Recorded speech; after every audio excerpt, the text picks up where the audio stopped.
Okay, FreshBaked, last week the state confirmed their intentions to lift all COVID-related restrictions on June 15th. The only exceptions were the mega events, which were defined as any outdoor event where 10,000 or more people were to gather, and that sounds like Disneyland. But those exceptions were tabled as recommendations. Since then, Disney has responded by saying that all out-of-state guests will be welcome on June 15th and that they were going to extend the reservation window from 60 days to 120 days. This extension, of course, was done to allow for the greater competition for reservations that they wanted to make more dates available because there's going to be more people trying to make reservations. Makes sense. And that catches us up news-wise, but there still seems to be some uncertainty about what will happen on June 15th. So in this episode of FreshBaked, we're going to talk about what will happen, what won't happen, and what might happen on June 15th. And we're going to start with capacity, and yes, capacity will go up. As a matter of fact, it already has started to go up if you look at it from a certain point of view. We haven't seen it or experienced that increase yet in the parks, at least not all of it, but we have experienced it in the increased number of reservations that have been made available for June, July, and going forward. There are more dates available than there were in past months, and more, and so that increased capacity is already being sold. We just haven't felt it in the parks yet. However, in spite of how some news agencies are trying to paint this occurrence that's going to happen on June 15th, Disneyland will not be going to max capacity on June 15th. They will not just suddenly lurch forward into 100% capacity or however many people they can cram into the park. Per the state, the capacity restrictions are being lifted, so technically, theoretically, Disney could go to max capacity, and that's the headline, not that they would go to max capacity, but that they could. But if we know anything at all about Disney, we know that they won't do that, and that they still haven't done that at Walt Disney World. Now, I will say that I feel like today we are closer to achieving that max capacity mindset within the Disney company than we were just a month ago, perhaps. Then I might have said, well, it's going to be 2022 before we see anything like full capacity. But now I feel like it will happen this year, possibly as soon as September, October, something like that. Which brings me to the next point, which is something that may happen, and that is an increase in capacity within the attractions. Now, one reason why I can't commit to a will happen in this case is because Disney hasn't said anything. They haven't said anything at all about what their intentions are. Nobody has any idea. All we know is what they're doing right now, and what they're doing right now is sticking to that same program of limited capacity. You look at the Disneyland Railroad today, you look at a Small World boat or a Pirates of the Caribbean boat, and you can see it's every other row, 1 or 2 groups per boat, and that's it. The same thing for the train. So they're not even getting close to that at the moment. And this dovetails back into a reason why we won't see max capacity on June 15th, because they can't go max capacity until they get the ride capacity up. And this is, it's a catch-22 in a way. They can't go full capacity until they're able to put in more people, a bunch more people on a ride on Small World, in Pirates of the Caribbean, in the Haunted Mansion stretching room. They can't go to max capacity until they fix that problem. And that actually is a factor of the next thing, social distancing. Is that a will, won't, or maybe? Well, definitely it's a maybe.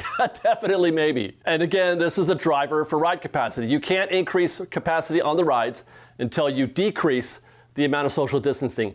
The social distancing creates the limited capacity on a ride, which then creates the limited number of people that you can allow into the park.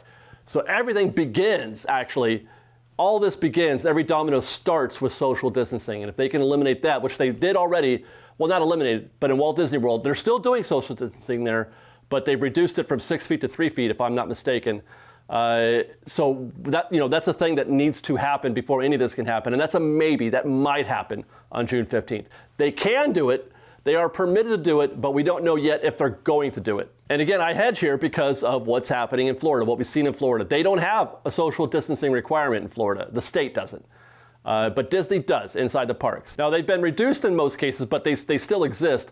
It was just a few days ago that we finally started to see them remove the social distancing markers out in front of the Magic Kingdom. So that area has been, the social distancing requirements have been removed in those areas of Magic Kingdom, but still inside the park, as best as I can tell, there are still limitations. And this goes towards the mindset of the Disney company, which is why I often will compare what's happening in Florida, California. The two states are coming very close together in terms of guidance and protocol because of the vaccinations, where Florida was months and months ahead of Disneyland.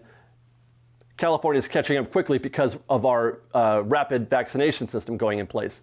They're not, the numbers are going down like crazy, and it allows them to ramp up, removing all those restrictions. But Disney's mindset in Florida and as a company is still to do it's not all about what the state says, I guess is the bottom line. The state can do a thing, which is why we're making this video to begin with, because there's a lot of confusion about what the state says you can do and what Disney's going to do. There is a disparity between those, and it's because Disney can still make their own choices, their own decisions about what kind of restrictions they might have. The state can say no masks are required outside. You don't need masks. Disney can still require them in their parks. That's the thing that's going to happen. I should say lifting the mask mandate will not happen on June 15th. There will still be a mask mandate on June 15th inside of Disneyland. You can count on that. Now, how deep that mask mandate goes, hard to say at this moment. I do think that there's a very strong likelihood that they're going to go the universal route, and what they're doing at Walt Disney World in Florida now as well. You don't have to wear a mask when you're out in the common areas walking about the park, but you still have to wear a mask when you're on a ride, when you're in a queue, or when you're in a restaurant, or anywhere indoors, really, shopping or anything like that. So basically, it's just the common areas where you can take your mask off. Otherwise, you got to keep it on. Now, that's a maybe. Mostly because I haven't heard Disney has not said anything. The only thing that they've said, in that last announcement was that masks will still be required, but they didn't say to what extent. And I do think, like I said, I do think that there's a reasonable chance that it'll be a modified mask mandate. Okay, how about vaccinations? Well, guests have to prove that they've been fully vaccinated. This is a will not happen. Disney will not require you to prove that you've been vaccinated. Now, again, let me table this by saying this is just my own prediction. I am basically reading the tea leaves again. I've said this before, and I have to say it again because I don't want anybody to think that I'm speaking policy here. But Disney has been purposely vague on this. The only thing that they've said in their last statement was that the state of California recommends that everybody be fully vaccinated before they do a thing like go to Disneyland. State of California recommends. Nowhere in there does it say required, and nowhere does it say Disney. So I don't believe that Disney is going to make that requirement. I don't believe that Disney is going to require proof of vaccination at all. If Disney was going to require vaccinations, we would know about it already. They would have said something already. They would have said something in the previous update. They would have been very clear about this because it's such a volatile subject that I think that going down that path would require a very clear statement from Disney. So far, intentionally vague. That suggests to me not going to happen. Also not going to happen on June 15th is the end of the reservation system. We're a long way from that happening. You will have to make a reservation on June 15th. And not only, all you have to do is look at the calendar. Reservations are required to visit the park until September. So it's going to be at least until then that you'll have to make a reservation. And it's really my opinion, my feeling that it's going to go well past that. I don't see an end in sight, actually, to reservations. I think that this is going to be, it's possible that the reservation system is going to be a permanent thing, be that for a single-day ticket, multi-day ticket, or an annual pass. I think that in the future, if we get something that even resembles an annual pass system, that too will require a reservation, kind of like the FlexPass. I think the days of just showing up to Disneyland are over. However, I will say this, the fears that a lot of people have about losing the spontaneity of just being able to arrive at Disneyland when you feel like it, losing that Vegas baby attitude towards going to Disneyland, it may not be exactly that, but I also don't think you're going to, on most occasions, look at your phone and see that there's not room for you to go to Disneyland today. Same-day reservations are very likely to be a thing. They are a thing right now at Disney World. People are going to the Disney World on the same day often. I watch Adam Wu do it all the time. So try to temper your fears on that a little bit. I don't know, I'm on tangent a little bit here, but if they do go reservations full time, that does not mean the end of just showing up to Disneyland. All it means is that you have to kind of go into your phone a little bit and make a reservation, and then you get to show up at going to Disneyland. Now, why do I think that that's going to be a thing? It's pretty simple. Disney loves reservations. Disney loves mobile order. Disney loves being able to predict as much as possible when anything is going to happen, be that a ticket purchase or a food purchase. Hell, they even like reservations when it comes to riding rides. Hello, virtual queue. So with that in mind, things like that are going to be here for a long while. Reservations, mobile order, and the virtual queue. Get used to that, I think. Speaking of mobile order, that will, of course, still be a thing on June 15th, and so too will Disney's reliance on it. But I do think that this is a may happen, I do think we may see more dining locations open up for standby. Right now, I think it's just Plaza Inn, maybe the French Market, I'm not sure. I have been meaning to test that, but I'm not sure. And then I think I've heard Flo's has also got standby over at DCA. Not a lot of options to just walk up and order food. But I do think it's possible that we'll see more of that happen on June 15th. Also, speaking of virtual queues, let's go over to Fastpass and Maxpass, which is a thing, or was a thing. It hasn't been a thing since the parks reopened. Don't expect Fastpass to return or Maxpass to return on June 15th. That's a no, will not happen. File this one under waiting until max capacity. You won't see MaxPass or FastPass until we get at least closer to full capacity, which obviously we're not going to be there on June 15th. Now, it's not going to be long. I'm not saying it's over forever. MaxPass and FastPass are definitely not done, but it's just not going to be here for June 15th and probably a few months after that, I'm guessing. Now, some have thought that Disney may be trying to get rid of FastPass entirely and MaxPass using the virtual queue system as a trigger for that event. FastPass stations being removed over at Mission Breakout. But that is not the case, and because of the same reason as before. Disney loves FastPass. And the reason why they love it is because it gives people more time to eat and to shop. You get a FastPass, and while you're waiting, you shop and you eat. Or do another ride, but I mean, it's still, you're accomplishing two things at once in a way. Disney loves this. It optimizes their timetable. So don't expect that to go away. Now, you will see more virtual queues. That is something that they're going to be leaning into going forward. We're now on our third attraction now has virtual queue. That didn't take long to get to 3, and I think they're gonna add a few more. But the existence of virtual queue, the rise in virtual queue, does not mean the end of FastPass. The future holds all 3. Virtual queues, FastPass and MaxPass, and standby. All 3 are going to exist in the future Disneyland. And that actually is the major stuff. So let's see, what else have we got? Okay, oh yes, international guests. This is not, this is just for a small minority of people coming to Disneyland, but I do want to mention this. International guests, they're wondering if they can go to Disneyland. The reality is if you can go to the United States, then you can go to Disneyland. If you're in the United States, on June 15th, you can go to Disneyland. Now, what happens between our country and yours? That's another story. There may be limitations at the border of you leaving your country or entering ours, depending on where you're coming from. That's a whole different conversation. But if you can get to the United States, then you can go to Disneyland. Another thing that people are asking a lot about is the tram. Will the tram return on June 15th? That is not going to happen. Now, there's some confusion about why the tram isn't in operation today.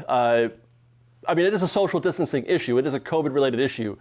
You could load the tram every other row, and it could function, and it could, they could do that. They could ride it like they ride Pirates of the Caribbean. But it's not the social distance inside the tram that is the problem. The problem is where to put all those guests that are waiting for the tram. And there's a difference between the tram as a ride and, let's say, Pirates of the Caribbean. A lot of people want to ride Pirates, but they're doing it over a very long stretch of time throughout the whole course of the day. If it's too busy for you now, you can come back later and do it later. The tram, it's a now thing, okay? The preponderance of people who want to get on the tram all want to get on the tram right now, right when you are 9 a.m. or something like that. So you have all these people. Every person who's trying to go to Disneyland is trying to do the same thing. It's like saying everybody who's in Disneyland is trying to ride Pirates. Now you've got a problem, if that were the case. There is no backup for the tram other than walking. So that's basically what they're doing, is they're eliminating the trams in order to eliminate that mass of humanity that is in too small a space. The Pixar Palace parking structure is too small to fit the number of people that want to ride the tram. And I promise you that given the option of riding a tram or walking, 80% of you are going to take the tram. I've seen it. I went every Saturday, and so very few of us were walking in, and so very many of us were trying to take that tram. And I don't blame you. The tram is easier. It's fun. It's part of the Disney experience. But it's just there's too many people in too small a space due to social distancing. So file the tram under another one of those. Only going to happen when the park reaches or approaches maximum capacity. And there you go, guys. Those are the key factors for June 15th. What will happen, what won't happen, and what might happen. Capacity will increase. Out-of-state guests will be admitted. The reservation period has increased to 120 days. We will not return to full capacity, not for a while. The mask mandate will not be lifted, at least not completely. Social distancing will not go away, at least not completely. Proof of vaccinations will not be required. That's my prediction only, not a fact. Fastpass and Maxpass will not return on June 15th, but they probably will return before the end of the year. We may see the return of standby ordering for some dining locations. We may see some increased usage of interior queuing, and we may see some increased capacity inside of attractions. We're not going to know. I don't think Disney's going to tell us firm answers on a lot of these issues until June 15th arrives, and then in the subsequent weeks after that, will we be able to identify if there's any sort of increases in capacity. We'll have to observe that. They're not going to make a specific statement in that regard. I don't think. They haven't done that yet in Florida. I use that on the basis for a lot of my predictions, so that's what I'm figuring. But stay tuned to FreshBaked because we got you covered. We're going to be there to monitor all of this. We've got street team guys out there. We'll be there, personally to figure it out and reporting for you. So stay tuned to FreshBaked. Subscribe to our channel. Turn on the notifications. Watch us. Keep up to date on what's happening. We'll have you ready for your trip whenever that comes. Be that this weekend, next weekend, October 2022, or whenever you usually feel ready. We'll be here for you. FreshBaked. We are the leading authority on how to go to Disneyland. So until then, guys. Follow us on Instagram at _FreshBaked and on Twitter at FreshBakedDisney. That's on Twitter at FreshBakedDisney. That's fresh with no E. And on TikTok at FreshBakedDisney. Until then, guys, be safe out there. Be kind to one another. FreshBaked.